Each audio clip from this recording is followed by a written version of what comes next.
बिस्मिल्लाहिर्रहमानिर्रहीम, अस्सलाम वालेकुम। प्रोग्राम 7 से 8 के साथ मैं हूं आपका मेज़बान सैयद फवाज़ ज़ैदी। नाज़रीन, कराची में आज बड़ी हैपनिंग है। सबसे पहले जिक्र MQM की बड़ी दिनों बाद एहतजाजी मैदान में वापसी का कर लेते हैं। प्रोग्राम में मुतनाज़ा बल्दियाती कानून के ख़िलाफ़ MQM का एहतजाज पुरतशद्दुद हो गया है। पुलिस और कारकुनान के दरमियान शदीद तसादुम है। कारकुनान ने वज़ीर आला हाउस जाने की कोशिश की तो पुलिस ने शेलिंग भी शुरू कर दी है, जिससे ख़वातीन कारकुनान की हालत भी बिगड़ गई है। पुलिस वालों ने मुत्तहिदा के MPA सदाकत हुसैन को बालों से घसीटा। जी हाँ, बालों से घसीटते हुए मोबाइल में डाल दिया। कई और कारकुनान भी ज़ेर हिरासत हैं। तो एक्चुअल इस वक्त क्या सूरत हाल है कराची की शाहराहों पर और खुसूसन वज़ीर आला हाउस के अतराफ़ में, तो हमारे मुख्तलिफ नुमाइंदगान भी हमारे साथ मौजूद होंगे और chief crime reporter Ahmed Rahman Khan भी हमारे साथ मौजूद हैं। सबसे पहले उनकी जानिब चलते हैं और उनसे पूछते हैं कि ताज़ा तरीन सूरत हाल क्या है। अहमद, आप ज़रा मुझे बताइएगा कि शेलिंग हो रही थी, अब से थोड़ी देर पहले तक ये इत्तलात आ रही थी, तो अभी इस वक्त क्या सूरत हाल है? हमारे पास जो इत्तलात थी वो ये थी कि वज़ीर आला हाउस के अतराफ़ से जो मुज़ाहिरीन थे उनको धकेला जा रहा है और प्रेस क्लब की जानिब उनको भेजा जा रहा है। पुलिस वाले उनको भेज रहे थे वहाँ पर। तो इस वक्त एक्चुअल ताज़ा तरीन सूरत हाल क्या है यहाँ पर? जी देखें, वज़ीर आला हाउस अगर हम चंद मिनट कबल की भी बात करें तो मैदान जंग का मंजर पेश कर रहा था। पुलिस की जानिब से शेलिंग की जा रही थी, लाठी चार्ज किया जा रहा था कि MQM के कारकुनान का मुजाहरा किसी तरह यहाँ से मुंतकिल किया जा सके, किसी तरह इस जगह से आवाम को जो है वो ट्रैफिक के लिए खोला जा सके। लेकिन अब ये वज़ीर आला हाउस और उसके अतराफ़ में PIDC की अतराफ़ की चारों सड़कें जो है वो इस वक्त नॉर्मल हो चुकी हैं। फवाद, अगर मैं आपको दिखाऊं कि ये डॉक्टर ज़ियाउद्दीन अहमद रोड है जो कि वज़ीर आला हाउस है PIDC से, आप देख सकते हैं कि जाने वाला ट्रैफिक भी बहाल हो चुका है और वहाँ से आने वाला ट्रैफिक भी बहाल हो चुका है। इसी तरह जो मेट्रोपोल से सड़क जाती है PIDC और फिर सुल्तानाबाद की जानिब, यहाँ पर ताहाल जो है वो ट्रैफिक की रवानी जो है वो बंद है। लेकिन PIDC से सुल्तानाबाद जाने के लिए और PIDC से जो शाहीन कॉम्प्लेक्स की जानिब रोड आता है, साथ ही रहिएगा। मेरे मोहम्मद हुसैन साहब ने हमें ज्वाइन कर लिया है, मुत्तहिदा कौमी मूवमेंट के रहनुमा हैं, उनसे बात करते हैं। मोहम्मद हुसैन साहब, शुक्रिया आपके वक्त के लिए। बड़े अरसे बाद मुत्तहिदा कौमी मूवमेंट ने ऐसा एहतजाज किया, बड़ी हैपनिंग नजर आई है। एहतजाजी सियासत में कम बैक कर रहे हैं आप कराची की?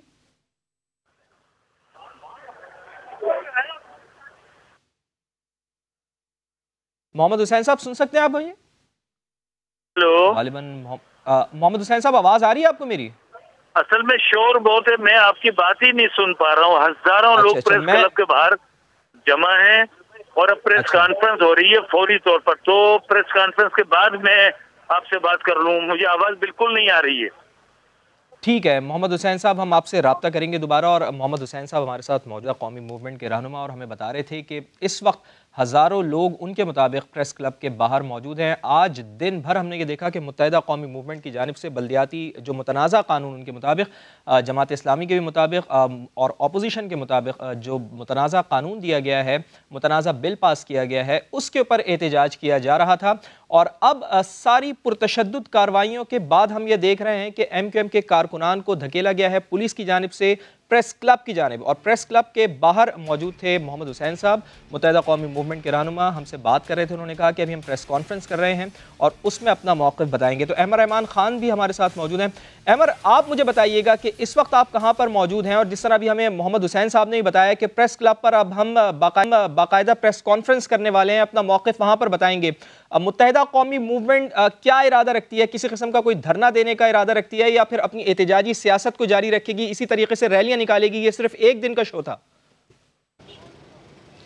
जी देखिए, ये अभी कहना कबलज़ वक्त है कि ये एक दिन का शो था, लेकिन साथ ही साथ मैं आपको ये बताऊं कि जो रेड जोन में आज एहतजाज किया गया है, तो रेड जोन में वैसे ही सिक्योरिटी जो है वो ज़्यादा होती है, लेकिन क्योंकि PSL के मैचेस जो है वो शुरू होने वाले हैं, इसकी वजह से जो प्लेयर्स हैं उनकी रिहाइश भी इसी रेड जोन के अंदर जो है वो आती है। और आज जो MQM की जानिब से एहतजाज की कॉल दी गई थी वो प्रेस क्लब की जानिब दी गई थी, लेकिन मेट्रोपोल पर पहुंचने के बाद अचानक MQM के रहनुमाओं ने यह फैसला किया कि वो वज़ीर आला हाउस की जानिब जाएंगे, तो वो यहाँ आ गए, उनका रुख जो है वो यहाँ की जानिब हो गया।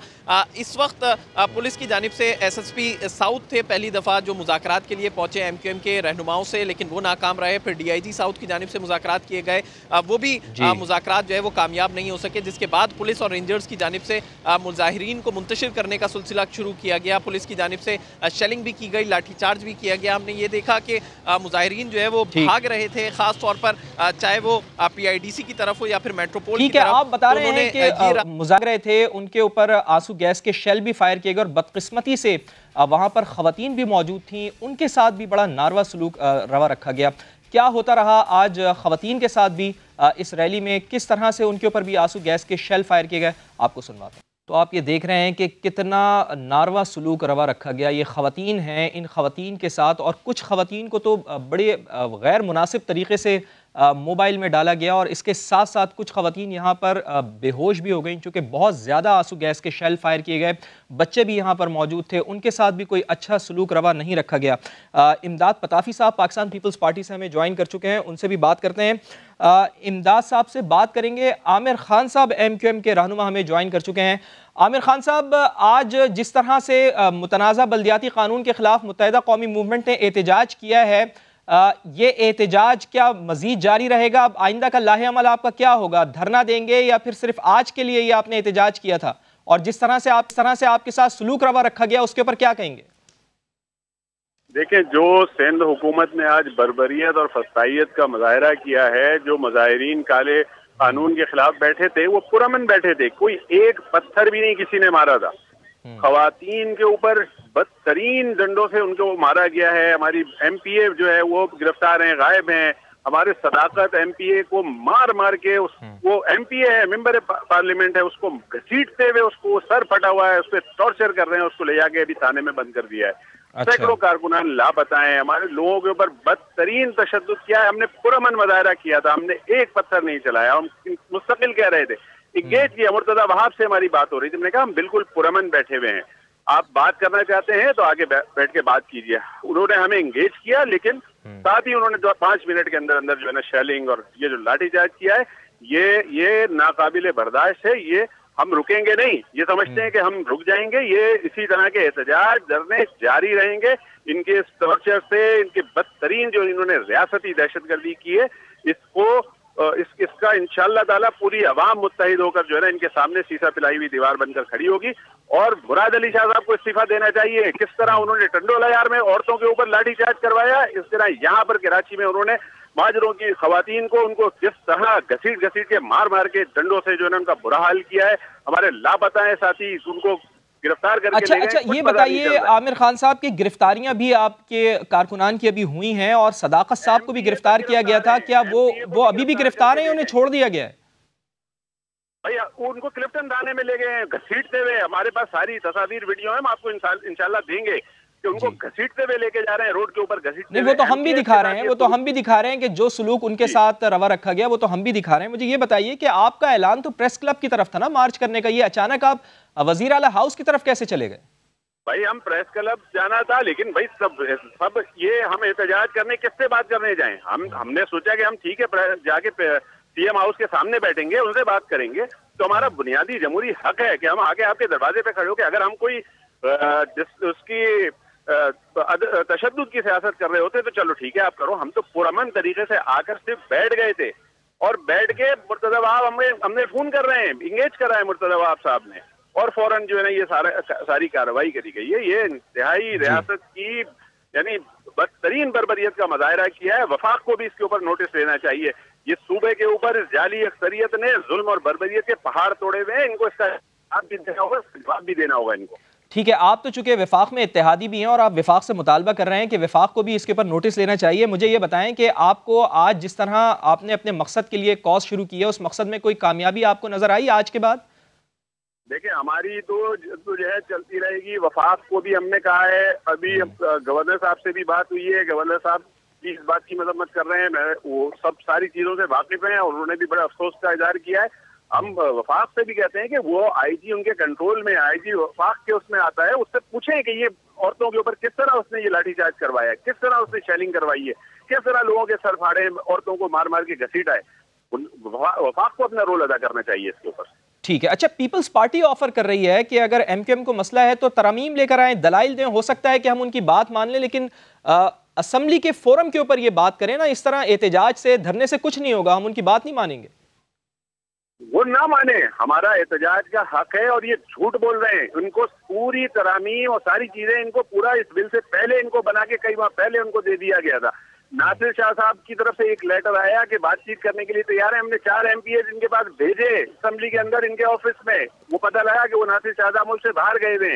उसके बाद कोई जवाब नहीं, सिर्फ बहानेबाजी, लोगों को बेवकूफ बनाते हैं कि हम तो बातचीत करने के लिए तैयार हैं। ये बातचीत का तरीका होता है कि आप औरतों को मार मार के लहू लहान कर दें? ये रियासत का तर्ज अमल होता है कि किस तरह जो है वो मजलूम शहरियों को, जो महाजिर खासतौर से जो आए हैं सिर्फ अपना हक मांगने के लिए, और हम सिर्फ कराची का हक तो मांग नहीं रहे, हम तो सिंध के मजलूम सिंधियों का हक भी मांग रहे हैं। हम तो लड़काना के मेयर का हक भी मांग रहे हैं। हम तो दादू के 7 के भी चेयरमैन मेयर का हक मांग रहे हैं।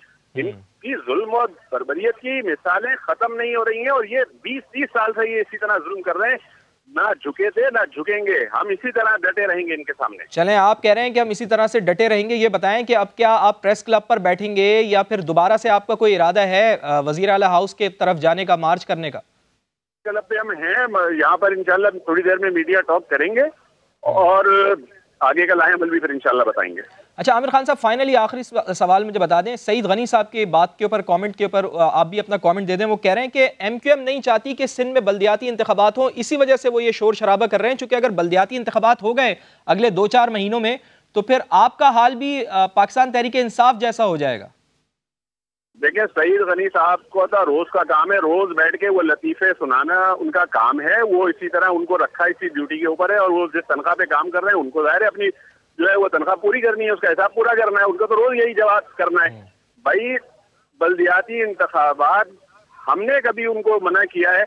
हमने हमेशा कहा है कि भाई बल्दियाती इंतखाबात, और पीपुल्स पार्टी की तो तारीख इस बात की हम सबके सामने है कि जमहूरियत का दावेदार इनके दौर में कभी बल्दियाती इलेक्शन नहीं हुए। पिछला बल्दियाती इलेक्शन भी सुप्रीम कोर्ट के अहकाम के ऊपर हुआ था। झूठ बोलते हैं ये, क्या ये कराना चाहते हैं? ये हालात खराब कर रहे हैं शहर के, ये सूबे के हालात खराब कर रहे हैं, मजलूमियत का लिबादा ओढ़ने की कोशिश कर रहे हैं। ये इनको भागने भी देंगे? ये जालिम है, जा दे रहे हैं। इन्होंने पूरे शहर के लोगों को इस वक्त जो है ना दुख दिया है, तकलीफ दी है और इंशाल्लाह इनके सामने ये कोई भी जो है वो झुकेगा नहीं।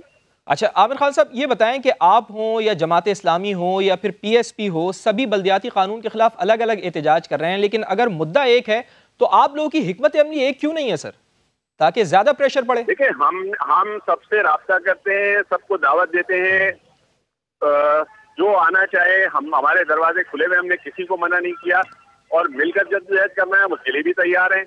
हमने सबको दावत दी थी। जमात इस्लामी को हमने अपनी APC के अंदर बुलाया था, नहीं आए वो, अब उनकी मर्जी है, हम उनको मजबूर नहीं कर सकते, उनका अपना मौक़िफ़ है। वो मुस्तकिल MQM पर तनकीद करते हैं, भाई करते रहे, वो जो चाहे करते रहे। जमात इस्लामी का भी तर्ज सियासत, तर्ज अमल सबके सामने है। आज जो है उनको कराची का दर्द उठा है। पहले वो कहते थे कि ये नफरत और तासुब की सियासत है, आज वो कराची के मसाइल पर और शहरियों के मसाइल पे, अब वही नारे जो MQM लगाती थी, जिन हुकूक की बात करती थी, आज वो कर रहे हैं ना वही सारी बातें। तो मुनाफकत है, मुनाफकत। अगर इशू एक है तो मिलकर जद्दोजहद करें, हम तैयार हैं, करें तो सही ना। चले, आप तो जमात इस्लामी के साथ मिलकर चलने के लिए तैयार हैं, लेकिन ये बताएं कि जमात इस्लामी का तो चले ये है ना कि वो आपके अगेंस्ट भी है, जाहिर है वो खुलकर पार्टी जो कराची के हालात हैं वो इसका जिम्मेदार आपको ही ठहराती है, लेकिन आपके पुराने साथी है ना सर आमिर खान साहब। इख्तलाफात अलग अलग होते हैं, हर पार्टी के अपने अपने नजरियात होते हैं। मैं ये कहता हूँ कि अगर ये कॉमन एजेंडा है, 1 पॉइंट एजेंडा है कराची के हुकूक के लिए, तो हम तो तैयार हैं। हमारे भी दरवाजे खुले हैं, वो हमसे कहें, हम उनके साथ भी खड़े होने को तैयार हैं। ठीक है, कराची के हुकूक के लिए आप जमात इस्लामी के साथ तो खड़े होने के लिए तैयार है, लेकिन PSP के हवाले से ही बताएं ना। PSP वाले तो पुराने साथी हैं, उनके साथ भी कोई इत्तेहाद हो सकता है? मैं तो कह रहा हूँ, इस शहर के सूबे की कोई भी सियासी जमात अगर हुकूक के ऊपर मिलकर जद्दोजहद करना चाहती है तो हम सबके साथ खड़े होकर जद्दोजहद करने के लिए तैयार हैं। मुस्तफ़ा कमाल को दावत देने के लिए जा रहे हैं आप एहतजाज के लिए? इस वक्त तो उनको आना चाहिए हमारी खबरगिरी के लिए। हमारे लोग जख्मी पड़े हुए हैं, हमारी औरतें जख्मी पड़ी हुई हैं, इस वक्त तो उनको आगे हमसे हमदर्दी करनी चाहिए। ठीक है आमिर खान साहब बहुत बहुत शुक्रिया साहब, हमारे साथ मौजूद थे और बता रहे थे कि इस मुतनाज़ा कानून को, इस मुतनाज़ा बिल के ऊपर बिल्कुल भी उन्होंने कहा कि कोई लचक नहीं दिखाई जाएगी। और हम दावत देते हैं जमात इस्लामी को भी, वो भी आएँ हमारे साथ मिलकर बैठें और किसी के साथ भी हम मिलकर काम करने के लिए इस हवाले से तैयार हैं। इमदाद पताफी साहब भी हमारे साथ मौजूद हैं, पाकिस्तान पीपल्स पार्टी का भी मौक़िफ़ उनसे ले लेते हैं। इमदाद पताफी साहब, आपका भी बहुत शुक्रिया प्रोग्राम में वक्त देने के लिए। अभी आपने आमिर खान साहब की बात भी सुनी होगी, वो ये कह रहे हैं कि बहुत ज़्यादा आपने आज हमारे ऊपर जुल्म व जबर किया है। मुझे ये बताएं कि सर, ख़वातीन के साथ जो आज सलूक हुआ, 27 तारीख को बिलावल भुट्टो जरदारी ने भी लॉन्ग मार्च का ऐलान किया हुआ है, वो भी यहाँ से लोगों को लेकर निकलेंगे। खुदा ना खास्ता यही सूरत हाल अगर आप लोगों के साथ भी पेश आए तो फिर आप लोग क्या कहेंगे सर? आप लोग फिर एहतजाज करेंगे आप लोग भी इसी तरह से? बिस्मिल्लाहिर्रहमानिर्रहीम। अज़ीज़ी साहब, हम सियासी और जमहूरी लोग हैं और पीपल्स पार्टी कभी भी इस तरह के माहौल को पैदा नहीं करना चाहती और न माहौल को खराब करना चाहती है। उन्होंने आज एक कमेंटमेंट दी थी और एहतजाज सब पार्टियों का हक है और पाकिस्तान पीपल्स पार्टी भी एहतजाज करती रही है और पाकिस्तान पीपल्स पार्टी ने किसी को एहतजाज से मना भी नहीं किया। जब आज इन्होंने कमेंटमेंट दी थी कि हम प्रेस क्लब तक आएंगे तो प्रेस क्लब तक ठीक था, स्टीफेंस हाउस तक जाने की बातें और इस तरह हरकत करना, औरतों को शील्ड बनाना, और मैं अर्ज करूं ये अपना वोट बैंक खो चुके, ये अपनी इफादत खो चुके, ये अपनी सियासत को फिर 80s की तरफ लेके जा रहे हैं क्योंकि इन्होंने लिसानियत के बुनियाद पर सियासत की और लोग इनके साथ जुड़े या फिर इनकी दहशतगर्दी के साथ जुड़े या इनसे डर के जुड़े। ये तो वो जो मैं आमिर खान साहब जालिम कह रहा था ना, ये तो वो इतने मोतबर लोग हैं। लेकिन इमदाद पताफी साहब, मौका तो बदकिस्मती से आप ही लोग दे रहे हैं ना उन्हें। उनकी बात सुने असेंबली में, अगर ये मसला हल हो सकता है तो बातचीत के जरिए इस मसले को हल करें। वो तो कह रहे हैं कि हमें आप लोग मुज़ाकरात के लिए बुलाते हैं, आपके मिनिस्टर हमसे मिलने के लिए तैयार नहीं है सर। ऐसा बिल्कुल नहीं है। देखें, ये उनकी बात है ना, जब असेंबली में बार बार इनको बोला गया कि आप अपने अमेंडमेंट्स दें, आप अपनी बात करें, आप अपनी चीज करें, उस वक्त तो वो सिर्फ नारे लगाते रहे, एहतजाज करते रहे। कोई जो बात तो असेंबली में होगी ना, ये कानून असेंबली बनाया और फिर इसको चेंज करने का हक भी असेंबली रखती है। तो मैं बात कंप्लीट करने जा रहा कि देखें, ये सिर्फ लिसानियत की सियासत चाहते हैं। इनका कराची में वजूद खत्म हो गया, इनका हैदराबाद में खत्म हो रहा है और हर जगह पे। और मैं बताऊं, ये इतने, वो जो जालिम कह रहा था ना हमें, ये इतने शरीफ लोग थे जिनको हिंदू फितरा देते थे और जिनको हिंदू खाने पैसे देते थे। तो ये बोरीबंद लाश हमारे कल्चर नहीं, ये इनका कल्चर है। तो ये चाहते हैं कि जैसे इनके होम मिनिस्टर ने 2-3 दिन पहले कहा है, बदतमीजी की बात की है और जिसकी मैं मजम्मत करता हूँ कि सिंधी टोपी ना पहन के आए, आपको शर्म आनी चाहिए। जिन सिंधु ने आपको घर दिए, जो आपको आंखों में रखा, आपके दिल के दरवाजे खोले, आप उनके लिए कहते हैं कि आप टूल प्लाजा पे टोपी उतार के आए। मैं आज जहां बोले टोपी पहन के और पूरी सिंधी कौम जाएगी। चले, अच्छा, लेकिन एहतिजाजी सियासत में भरपूर कमबैक कर रही है मुत्तहिदा कौमी मूवमेंट। इसके साथ साथ जमात इस्लामी भी एक्टिव हुई भी है। पाकिस्तान पीपल्स पार्टी के लिए कितनी परेशान कुन बात है ये इमदाद पताफी साहब? परेशानी नहीं, देखे जमात इस्लामी के दोस्त बैठे हैं, ये सियासी एहतजाज है। 15 दिन हो गए या 18 दिन हो गए, उनसे हमारी बातचीत चल रही है और हम बातचीत करेंगे। हम बातचीत के दरवाजे कभी बंद नहीं करेंगे। आज तक 15 दिनों में कोई एक लाठीचार्ज, कोई एक बात, कोई एक परेशानी, कोई चीज हुई है? नहीं हुई। पाकिस्तान पीपल्स पार्टी एहतजाज करती है और एहतजाज करने का हक देती है, पर इस तरह की बातें, इस तरह किसी के घर पे हल्ला बोलना, किसी के घर में घुसने की कोशिश करना, ये तो पताफी साहब आपके ऊपर सवाल उठता है ना कि एक तरफ रेड जोन में जमात इस्लामी बैठी हुई है, उनके ऊपर आपने किसी किस्म का कोई एहतजाज नहीं किया, किसी किस्म का कोई आपने उनके ऊपर तशद्दुद नहीं किया जिस तरह से आज मुत्तहिदा कौमी मूवमेंट के साथ किया गया। तो अगर मुत्तहिदा कौमी मूवमेंट वाले भी रेड जोन में बैठ जाएं तो उनके ऊपर क्यों आपने तशद्दुद किया है सर? फिर ये तो सवाल आपके ऊपर उठ रहा है।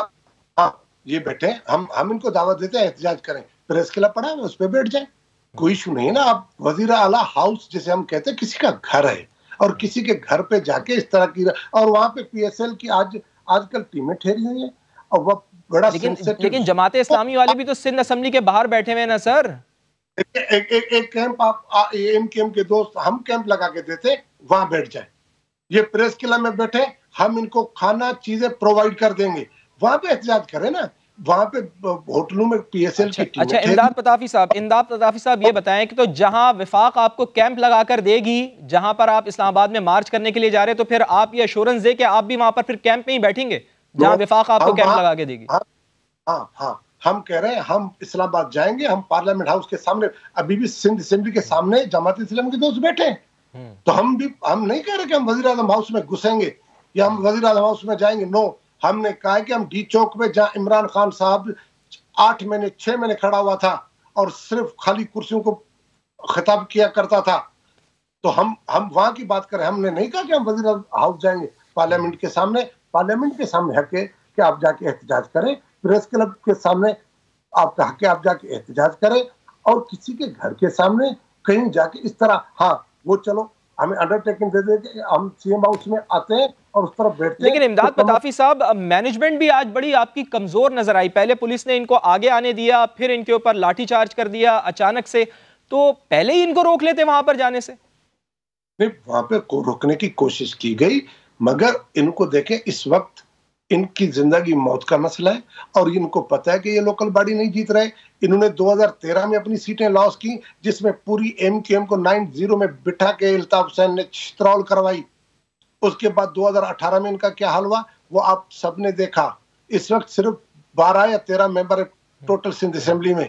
तो इनको अब अपना माजी को रिवाइव करना चाहते हैं। पर मैं एक बात आपको अर्ज करूं जैदी साहब कि उर्दू स्पीकिंग बिल्कुल ही इनको ऑन नहीं करते, और उर्दू स्पीकिंग की ये हिमायत खो चुके हैं। ये कोशिश कर रहे हैं ये इस तरह की हरकत सकनात करके। इनके तो पीपुल्स पार्टी के पॉलिटिकली एहसान है। लेकिन इमदाद पताफी साहब, हुकूमत आपकी है और खुले दिल का आपने मुजाहरा करना चाहिए, आपको बड़े दिल का मुजाहरा करना चाहिए और इनसे दरवाज़ा बिल्कुल भी बंद नहीं करना चाहिए। बहुत शुक्रिया आपका।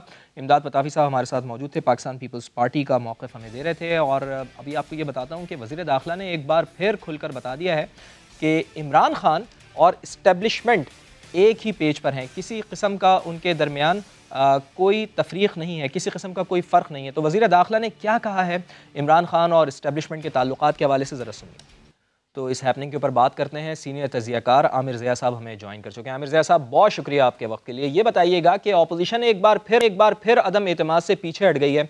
इससे तो सर वाज़ेह है कि अपोजिशन की सफ़ों में अब भी खौफ है, और शेख साहब ठीक कह रहे हैं कि वज़ीर आज़म और इस्टेब्लिशमेंट के ताल्लुकात बेहतर हैं।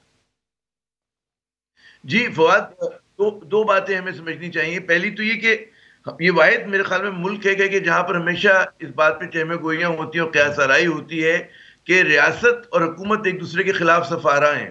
पूरा दुनिया भर में, यानी कि रियासत जिसको आप इस्टेब्लिशमेंट कहते हैं और हुकूमत, ये दोनों मिलकर साथ चलते हैं। और अगर हमारे यहाँ, मुझे याद है कि जब एक जमाने में ये कहा जाता था कि हुकूमत और इस्टेब्लिशमेंट एक सफ़े पे है, तो लोग बड़े दुखी हुआ करते थे। उन्हें ये हुआ करता था भाई क्यों है आखिर। तो मेरे ख्याल में ये अगर एक रिवायत हमारे यहाँ चली है कि जनाब हुकूमत और रियासत को मिलकर काम करना चाहिए, रियासत से मुराद रियासती इदारों को, तो उसमें कोई ताज्जुब नहीं होना चाहिए, क्योंकि बरकैफ हुकूमत जो है वो जो कहती है रियासती इदारे उसकी मदद करने के लिए, और अब तक जो भी ट्रैक रिकॉर्ड रहा है, आप याद करें वो पीपल्स पार्टी का दौर हो, वो नून लीग का दौर हो, कि जहां जहां हुकूमत को मदद की जरूरत पड़ी रियासती इदारों की, तो रियासती इदारों ने कभी भी उसमें, कहते हैं ना कि अदम ताउन का इजहार नहीं किया। चाहे वो दहशतगर्दी के खिलाफ जंग हो, चाहे सैलाब हो, चाहे कोई और आफत हो, हर जगह पर रियासती इदारे जो थे उन्होंने बढ़ चढ़ कर हुकूमत के वक्त का साथ दिया। तो हमारे यहाँ एक जो कहते हैं ना कॉन्स्पिरेसी थ्योरीज चल रही हैं और जो मुंह शुगाफियां होती हैं, हम लोग बैठ के टीवी पे भी बहुत सुनते रहते हैं और हमारे सियासतदान भी बहुत करते हैं। तो मेरे ख्याल में ये तूफान ज्यादा है। ये कहते हैं कि ये धुआं है लेकिन बगैर आग के है ये धुआं। स्मॉग वाली कैफियत है इस वक्त। जी सही। अच्छा आमिर साहब, ये भी बताएं कि पीडीएम की 23 मार्च को ही मार्च करने पर ये क्यों आखिर बज़िद है? हालांकि पाकिस्तान के लिए 23 मार्च का दिन बड़ा अहम तरीन दिन है, इस्लामाबाद में तकरीब जारी होगी, ऐसे में हंगामा राई करना, आप नहीं समझते कि अपोजिशन थोड़ा सा ज़रा ये गलत ट्रैक पर चल रही है, या आप क्या समझते हैं कि अपोजिशन क्या करना चाह रही है? देखिए, मैं हमेशा कहता हूँ फाज साहब कि हमारा जो ये पार्लिमानी निज़ाम है उसके डीएनए में अदम इस्तेकाम है।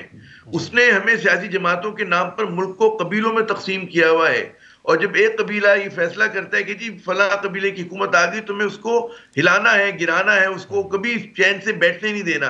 तो अभी देखें कि अदम इस्तेकाम कोई भी हुकूमत हो, हर 2-2.5 साल के बाद जो भी मुंतखब हुकूमत होती है उसके साथ उसको इसी परेशानी का सामना करना पड़ता है जो आज पीटीआई कर रही है। और आप ये देखें कि पहले दिन से पीटीआई को तो हनीमून पीरियड नहीं मिला। पहले दिन से जो एक माशी बुरान इनके सामने, तो पहले दिन से हम सुन रहे हैं डेडलाइन मौलाना फजल रहमान साहब ने पहली मरतबा नहीं दी है, पहली मरतबा उन्होंने हुकूमत को गिराने के अज़्म का इजहार नहीं किया, लेकिन हम देखते हैं कि 3.5 बरस गुजर गए और जो मतलब है कि एक होता है ना कि आप जब निकलते हैं मैदान में तो आपका एक अवाम दोस्त को एजेंडा होता है, आप निकलते हैं इस बात के लिए नहीं निकलते कि जी हमें करप्शन के केसेस से छुटकारा हासिल करना है या फला खानदान को जो है हमें बहाल कराना है सियासत में या उसकी सियासत को और उसकी बिजनेस को बचाना है। आज तासुर ये कि क्योंकि हिज़्ब इख्तिलाफ की लीडरशिप इतनी ज्यादा डिस्क्रेडिट हुई, मैं ये नहीं कह रहा कि हुकूमत के अपने भी तो मसाइल है ना आमिर ज़िया साहब के, महंगाई के ऊपर वो काबू नहीं कर पा रहे, एहतिसाब का बयानिया उनका पिट चुका है, तो इसी वजह से तो फिर ऑपोजिशन फिर निकल रही है, वो इस्लामाबाद जा रही है मार्च करने के लिए। हुकूमत के भी तो मसाइल है ना। दुरुस्त फरमा रहे, मैं वही कह रहा हूँ कि पीटीआई में बहुत सारी कमजोरियां हैं, बहुत गलतियों के उसने इर्तिकाब किए, लेकिन पीटीआई की खुशकिस्मती ये है कि उनके सामने जो हिज़्ब इख्तिलाफ है और उसकी क़यादत है वो मैं समझता हूँ कि सियासी बोनों पर मुश्तमिल है। उनके खुद जो है मतलब है कि ना उनका अगर आप देखें माजी देखें सबके सब स्कैंडल्स में प्रोए हुए हैं, टेंटेड पॉलिटिशियंस हैं, मतलब खानदानी मिराज की सियासत करना चाहते हैं, वो पाकिस्तान को एक राजवाड़ा बनाना चाहते हैं कि जहां पर वो और उनकी औलाद जो है और उनके पोते पोतियां वही लोग हुकूमत करते रहे और आम आदमी जो है वो गुलाम अपने गुलाम बन के रहे। ठीक है, अच्छा आमिर साहब आपकी मौजूदगी का फायदा उठाते हुए मैं जरा सदारती निजाम के ऊपर भी आपसे बात करना चाह रहा हूँ कि सदारती निजाम पर वजीर आजम से सवाल होता है तो वो खुलकर जवाब नहीं देते, मौलाना इसे खलाई तजवीज़ कह रहे हैं, क्या वाकई पाकिस्तान में ये निज़ाम नाफिज करना मुमकिन है और मुख्तदिर हल्के इसके हक में हैं सर? फवाद, मेरे ख्याल में बहस ये नहीं है कि कौन सदारती निजाम चाह रहा है, ये जो लोग एक सिविल सोसाइटी में बहस का आगाज हुआ है असल में अदम एतमाद है पार्लिमानी निजाम पर, कि पार्लिमानी निजाम जब से ये आइन बना है 70 की दहाई से देखें 73-74 से लेकर आज तक कभी भी मुस्तहकम हुकूमत देने से कासिर रहा है। तो ये यानी कि हम बार बार वही उस निजाम को डंडे मार मार के इस्तेमाल करें, बीच में मार्शल लॉ भी आता है, मार्शल लॉ दोबारा इनको सुपुर्द करके चला जाता है, तो असल मसला है इस पार्लिमानी निजाम का। और अब उसके बारे में लोग बात करते हैं कि जी इसका मुतबादिल क्या होता है, और अभी किसी पॉलिटिकल पार्टी ने ओनरशिप नहीं ली है इस निजाम को में तब्दील करना है, लेकिन एक पब्लिक बहस का आगाज होना खुद एक खुशाइन बात है।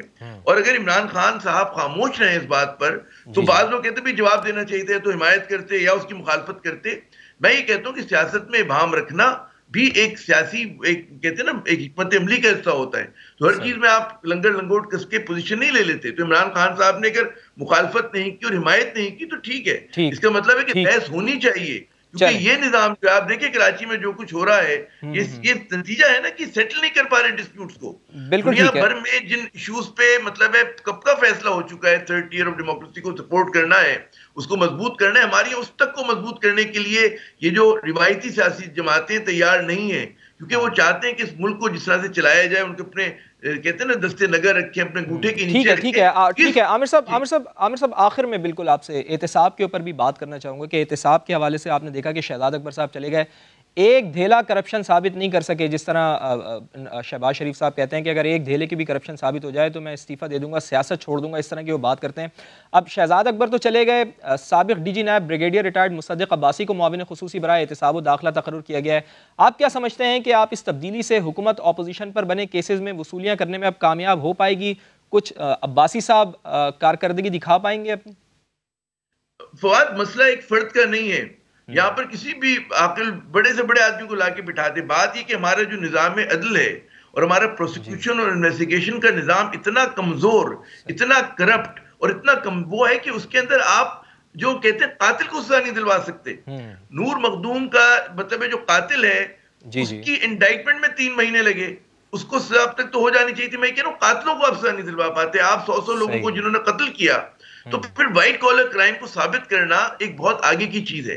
बात इसका मतलब ये नहीं होता कि ये व्हाइट कॉलर क्राइम हुआ नहीं, करप्शन नहीं हुई इस मुल्क में, सब कुछ हुआ है, लेकिन जाहिर है कि आपका भाई होता है क्या है। आप मुझे बताएं जितने बड़े मगरमच्छ थे सियासी, आप खुर्शीद शाह साहब का नाम लें, डॉक्टर आसिम हुसैन का लें, शहबाज शरीफ साहब का लें, मरियम साहिबा का लें, नवाज शरीफ साहब का लें, आप मुझे बताइए कि इनको जितना बेनिफिट हमारे यहाँ इस कहते हैं ना ये झोल जो है हमारे निजाम में उसकी वजह से पहुंचा है, वो आपको तारीख में नहीं मिलता। खुर्शीद शाह साहब जेल में रहे 2 साल, वो जो थे मतलब अस्पताल में थे आराम से।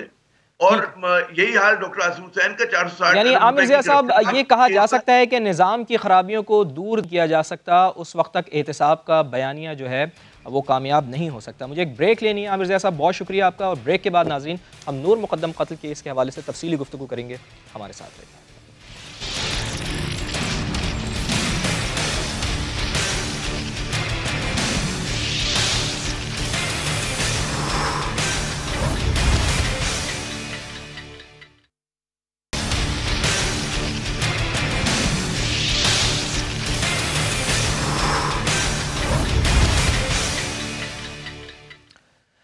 नाज़रीन, प्रोग्राम में एक बार फिर खुशामदीद। हर केस की तरह नूर मुक़द्दम कत्ल केस में भी प्रोसिक्यूशन की नाकामियाँ खुलकर सामने आना शुरू हो गई हैं। प्रोसिक्यूशन का निज़ाम इतना ख़राब है नाज़रीन कि सामने हुआ कत्ल भी साबित नहीं कर पाते। अगर ज़ाहिर जाफ़र जैसा मुजरिम भी बाहर आ गया तो निज़ाम इंसाफ पर भरोसा कैसे होगा? इस पर बात करेंगे माहिर क़ानून बैरिस्टर वक़ास अब्रेज़ साहब हमें ज्वाइन कर चुके हैं। बैरिस्टर साहब, बहुत शुक्रिया आपके वक्त के लिए। ये फरमाइएगा कि नूर मुक़द्दम केस में तफ्तीशी अफसर अदालत में जो इंकशाफात कर रहे हैं उससे केस कितना कमज़ोर होता हुआ नज़र आ रहा है? कोई यानी शाहिद नहीं है, पड़ोसियों के बयानात तक रिकॉर्ड नहीं हुए हैं, घर के बाहर के कैमरों की फुटेजेस नहीं है, जख्मी का मेडिको लीगल सर्टिफिकेट तक नहीं है पुलिस के पास। देखिए फवाद, हमारे क्रिमिनल जस्टिस सिस्टम के हवाले से हमारी अपेक्स कोर्ट्स और सुप्रीम कोर्ट्स की मुतअद्दिद जजमेंट्स इस हवाले से मौजूद हैं that prosecution has to prove his case beyond the shadow of doubts and suspects. अगर कोई शकूक व शुबहात प्रोसिक्यूशन की स्टोरी में आ जाते हैं तो इसका अल्टीमेट बेनिफिट जो है वो एक्यूज पर्सन को जाता है। या तो जो इंस्ट्रिक्टो सेंस उस ऑफेंस की सजा दी गई है वो मुकम्मल तौर पे कोर्ट ग्रांट नहीं करती, या तो फिर वो शख्स जो है वो बाइज्जत बरी कर दिया जाता है। यही जो सूरत हाल जो है वो उस्मान मिर्जा के केस के अंदर भी नजर आती है, यही सूरत हाल जो है वो नूर मुकद्दम के केस के अंदर भी नजर आ रही है। हमारा जो क्रिमिनल जस्टिस सिस्टम है वो दो चीजों के दरमियान खड़ा नजर आता है। अच्छा। जो एक एफिशिएंट और जो इफेक्टिव क्रिमिनल जस्टिस सिस्टम है, number 1 justice hurried is justice buried and secondly justice delayed is justice denied, meaning thereby ना इंसाफ करने में इतनी जल्दी कर दी जाए कि इंसाफ का गला घोंट दिया जाए और ना इंसाफ करने में इतनी ताहीर कर दी जाए कि इंसाफ के गले पे छुरी चला दी जाए। मीनिंग देयरबाय कि जो एक मॉडरेट जस्टिस सिस्टम है, जो एफिशिएंट जस्टिस सिस्टम है, वो ये कहता है कि with in reasonable time, with in appropriate time, जो कि हमारे मुल्क के कानून के मुताबिक 3 से 4 माह हो सकते हैं, लेकिन इतना हाई प्रोफाइल केस इसके अंदर एक प्राइम पीएम से प्राइम मिनिस्टर तक, एक कांस्टेबल से आईजी तक, तमाम के तमाम पाकिस्तानी शहरी हम आवाज हैं, यक जुबान है कि शख्स को कॉन्विक्ट करवाया जाए। प्रोसिक्यूशन एक मजबूत, एक स्ट्रॉन्ग, एक क्वालिटेटिव पीस ऑफ चलान जो है वो कोर्ट में सबमिट करे, इन्वेस्टिगेशन इंटेरोगेशन को तमाम तर पहलुओं से मुकम्मल किया जाए ताकि कोई ऐसा नक्स, कोई ऐसा लूप होल ना छोड़ा जाए। ये बड़ी अहम चीज है बैरिस्टर साहब, ये बड़ी अहम चीज है जो आप फरमा रहे हैं। और मैं ये भी आपसे पूछना चाहूंगा कि हमारे यहाँ शवाहिद इकट्ठे करने में पुलिस से इतनी कोताहियां आखिर क्यों सरजद हो जाती हैं? एहलकारों की प्रॉपर ट्रेनिंग नहीं है, कोई और वजह है, या फिर ये जानबूझकर हकायक छुपाए जाते हैं हमारे यहाँ?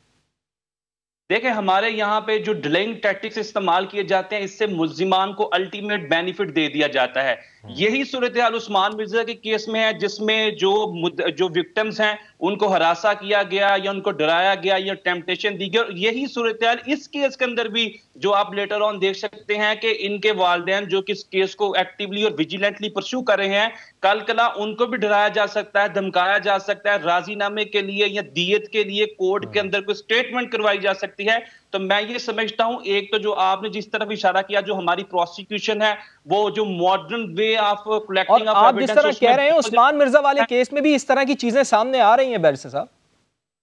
बिल्कुल इसी तरह है। और जो इलेक्ट्रॉनिक मोड ऑफ एविडेंसेस है उसकी कलेक्शन में हमारी लॉ इन्फोर्सिंग एजेंसी जो है वो बड़ी विजिलेंट नजर नहीं आती, क्योंकि इस केस के अंदर जो फोरेंसिक एविडेंस थे, जो ऑकुलर एविडेंस थे, जो सर्कमस्टेंशियल एविडेंस थे, वो पहले से ही सफा मिसल पे मौजूद हैं। लेकिन गुज़िश्ता रोज जो इनकी तरफ से इंकशाफात किए गए, जो प्रोसिक्यूशन विंग है, जो टीम है, जो आईओ है, मैं ये समझता हूं ये केस की जो प्रेजेंट कंडीशन है, जो क्राइटेरिया, उसको मुतजलजल करेगी। लिहाजा ऐसे के अंदर जिसमें हम पूरी दुनिया के अंदर जो हम पे एक स्टिग्मा, एक नोशन अटैच किया जाता है कि यहाँ पे इंसाफ की धज्जियां उड़ा दी जाती हैं, तो बैरिस्टर साहब सवाल यहाँ पर यह भी बनता है, क्या फिर ऐसा हो सकता है कि केस को दानिस्ता तौर पर कमजोर बनाने की कोशिश की जा रही हो पुलिस की जानिब से, तफ्तीशी ऑफिसर की जानिब से? फवाद, मैं टू सम एक्सटेंट आपकी इस बात से एग्री कर सकता हूं, चूंकि पाकिस्तान की जो जुडिशियल हिस्ट्री है, जो हमारी प्रोसिक्यूशन, जो इन्वेस्टिगेशन की डिफरेंट कैटेगरीज है, मैं ये समझता हूं कि इसके अंदर अल्टीमेट बेनिफिट जो है वो किसी टेम्पटेशन के तहत, किसी न्यूमरेशन के तहत अक्यूज पर्सन को दे दिया जाता है। और यही सूरत हाल दूसरे केस के अंदर जो पैरेलल चल रहा है वो भी जुलाई में हुआ, ये भी जुलाई के अंदर दोनों केसेस की FIR रजिस्टर होती हैं। तो मैं बतौर स्टूडेंट ऑफ लॉ ये समझता हूं कि ऐसे केसेस को स्पेशल इंटरेस्ट के साथ प्रोसिक्यूशन जो है उस पे जो गवर्नमेंट को नजरें जमा के बैठना चाहिए। सेकेंडली, जो इन्वेस्टिगेशन विंग बनाई जाती है उसको स्ट्रांगली केस रिप्रेजेंट करना चाहिए। आप एक शख्स का केस रिप्रेजेंट नहीं कर रहे, बल्कि इस मुल्क के जुडिशियल सिस्टम, इस मुल्क की लॉ एनफोर्सिंग एजेंसी की एक पिक्चर पोर्ट्रेट करने की कोशिश कर रहे हैं। अगर इसी तरह किया जाएगा तो फिर उसके बाद जो वर्ल्ड जस्टिस की रिपोर्ट है उसमें पाकिस्तान बदतरीन सूरत हाल का सामना करेगा। जो करप्शन इंडेक्स है उसमें भी पाकिस्तान को बदतरीन सूरत हाल का सामना करना पड़ेगा। तो मैं ये समझता हूं कि जब तक ऐसे केसेस के अंदर भी डिस्पेंसेशन ऑफ जस्टिस के लिए हमारी लॉ एनफोर्सिंग एजेंसीज और प्रोसिक्यूशन अपनी एफिशिएंट कारकर्दगी नहीं दिखाएंगी, इन लोगों को भी सजा नहीं दिलवाई जा सकती। सही है। और इन कमजोरियों की वजह से, निज़ाम की कमजोरियों की वजह से मुलजिम को अगर जमानत मिल गई और वो रिहा होकर जमानत पर बाहर आ गया तो फिर पाकिस्तान के निज़ाम इंसाफ से एक आम आदमी जो इसका भरोसा है वो उड़ जाएगा। बहुत बहुत शुक्रिया आपका वक्त देने के लिए। प्रोग्राम का वक्त नाज़रीन खत्म हुआ चाहता है। अपने मेज़बान फवाद ज़ैदी को कल तक के लिए इजाज़त दीजिए। अल्लाह ने के बाद।